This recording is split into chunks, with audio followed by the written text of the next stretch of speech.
Mark, thank you very much. Bristol, Virginia leaders say they believe they now have a roadmap for some immediate fixes to the ongoing odor issues coming from the city's landfill. Yeah, last week the city came to an agreement on what's called a consent decree. Now, the state attorney general is suing the city for several violations of state environmental law at the landfill. If the terms of the decree are met, the city can avoid the lawsuit and hundreds of thousands of dollars in fines. City leaders say they feel confident that they can meet several deadlines laid out in the consent decree and check off several long-awaited odor mitigation measures. John Jenko joins us from the Bristol, Virginia landfill with what's at stake for city leaders. John? Josh, Sarah, I spoke with two Bristol, Virginia City Council members who are confident they'll be able to meet the deadlines listed in that consent decree. In fact, work has already started in several areas listed in that document. If the work is completed on time, the city can be awarded money from the state to pay for the cost of those fixes. We have to keep on top of our people doing the work.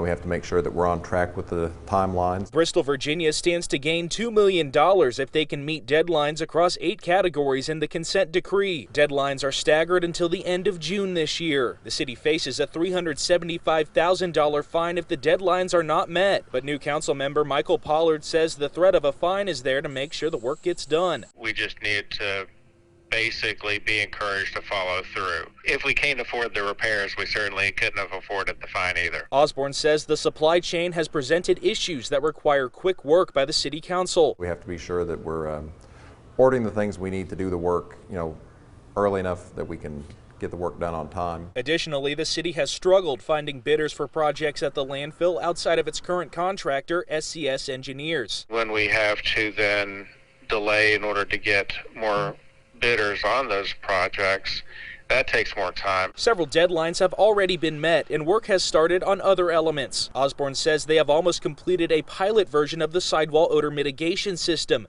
due by February 10th, with the full perimeter done by mid-June. The good thing with having the pilot portion and having it done very soon is that it'll give us time to make any kind of adjustments or tweaks if we need to. If that system and all the other measures work, it could mean the end of the smell that has affected daily life for thousands in Bristol. But the work could mean increased odors in the short term. The very act of doing so is disturbing the surface, which makes things a whole lot rougher on everybody that lives nearby. Council members are confident they can meet the deadlines and be awarded that $2 million from the Virginia General Assembly, but they believe more help is necessary for further landfill work. We're also excited about the potential for more funding from the General Assembly during this session at the tune of $12 million. Osborne says the city plans to hold another public information meeting in the next month to keep citizens informed on the work being done at the landfill. Live in Bristol, Virginia, John Jenko, News Channel 11.